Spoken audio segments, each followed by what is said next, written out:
नमस्कार दोस्तों, हमारे ऑनलाइन ट्यूशन अड्डा चैनल पर आपका स्वागत है। दोस्तों, आज की इस क्लास में एक लालची ब्राह्मण की कहानी पढ़ाने वाले हैं, जो कि बहुत मज़ेदार कहानी है। और इस कहानी में आप देखेंगे कि रेफ की मात्रा, आधे अक्षर वाले शब्द और भी बहुत सारे कठिन कठिन शब्द है, जिसको मैं लिखना भी सिखाऊंगा और पढ़ना भी सिखाऊंगा। देखिए दोस्तों, जैसे यहाँ पे ऊपर वाले ही पैराग्राफ में आप देखेंगे, लगभग सभी शब्द इसमें जटिल शब्द हैं। तो इसको हम लोग पहले बारी बारी से पढ़ते हैं, फिर इसको लिखना भी सीखेंगे। जैसे यहाँ पे देखिए, फर्स्ट में लिखा है ब्राह्मण। क्या लिखा है? ब्राह्मण।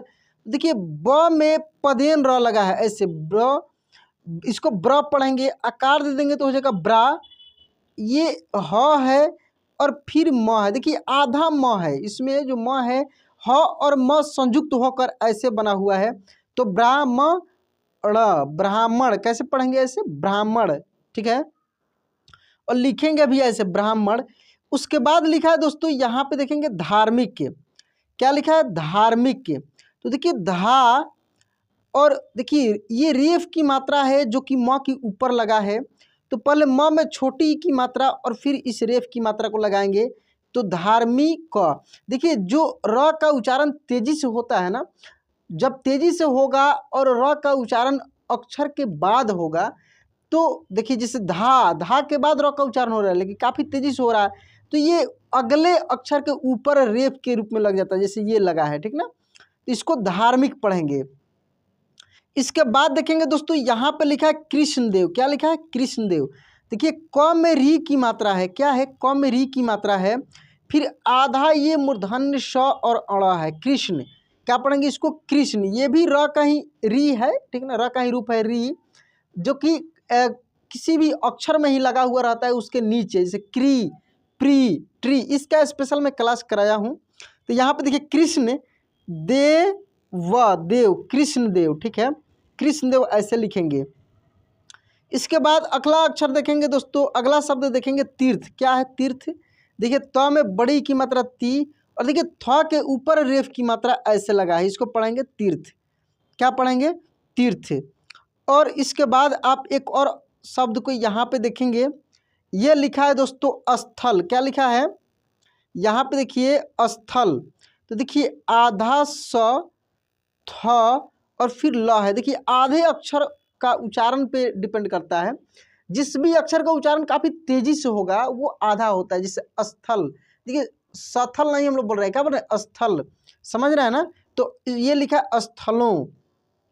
इस टाइप के आगे बहुत सारे शब्द मिलेंगे, तो हम लोग पहले पढ़ते हैं, फिर आगे इसी तरीके से हम लोग लिखना सीखेंगे। तो यहाँ पे देखेंगे दोस्तों, लिखा है लालची। लालची ब्राह्मण, ठीक है।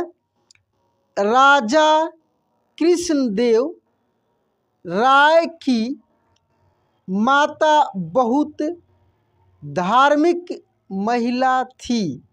राजा कृष्णदेव राय की जो माता थी, बहुत धार्मिक महिला थी। उन्होंने देश के सभी तीर्थ स्थलों की यात्रा की थी। वह देश के सभी तीर्थ स्थलों की यात्रा की थी और बहुत सा दान भी दिया था, और बहुत दान भी दिया था, ठीक है।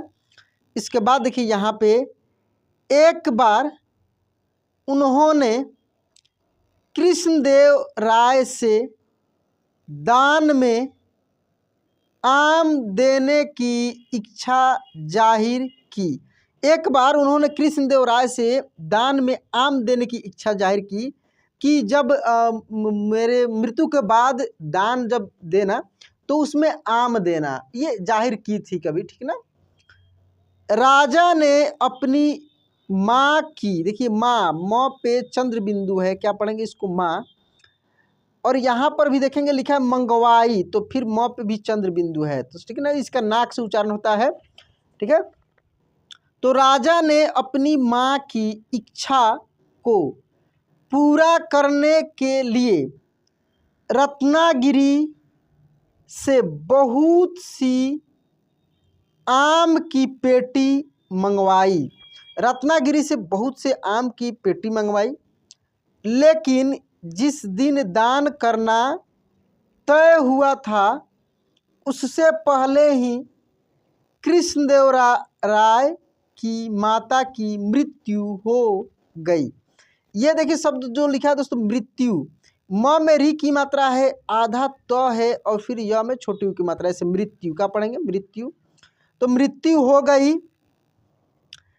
राजा ने पूरे नियम के साथ अपनी माता का, देखिए ये क्रिया क्या लिखा है, क्रिया, लेकिन क्रिया ऐसे होगा, क्रिया, ये क्रिया है, क्रिया कर्म किया जब उनको अपनी माँ की आम दान करने की इच्छा याद आई तो उन्होंने ब्राह्मण को बुलाकर उनसे पूछा कि मेरी माँ की अंतिम इच्छा आम दान करने की थी। ब्राह्मण से वो पूछा कि मेरी माँ की अंतिम इच्छा जो थी आम दान करने की थी,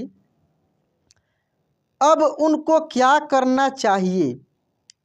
जो ब्राह्मण आए थे वह लालची थे।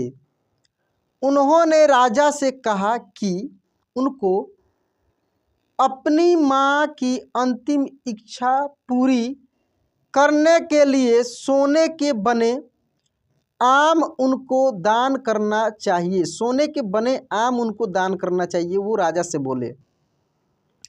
राजा ने ब्राह्मणों को सोने के बने आम दान में दिए।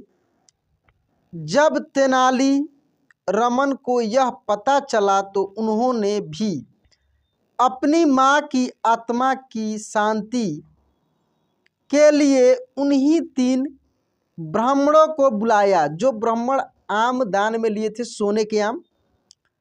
जब तीनों ब्राह्मण घर में आ गए तो तेनाली रमन ने सभी खिड़की दरवाजे बंद कर दिए, सभी खिड़की दरवाजे बंद कर दिए। इसके बाद तेनाली ने लोहे के गर्म सरिये को अपने हाथ में ले लिया। जब ब्राह्मणों ने तेनाली से पूछा कि तुम क्या कर रहे हो, तेनाली रमन ने कहा कि मेरी माँ की अंतिम इच्छा थी कि मैं गर्म सरिये को उनके घुटने में लगा दूं, जिससे उनका घुटना ठीक हो जाए, जिससे उनका घुटना ठीक हो जाए।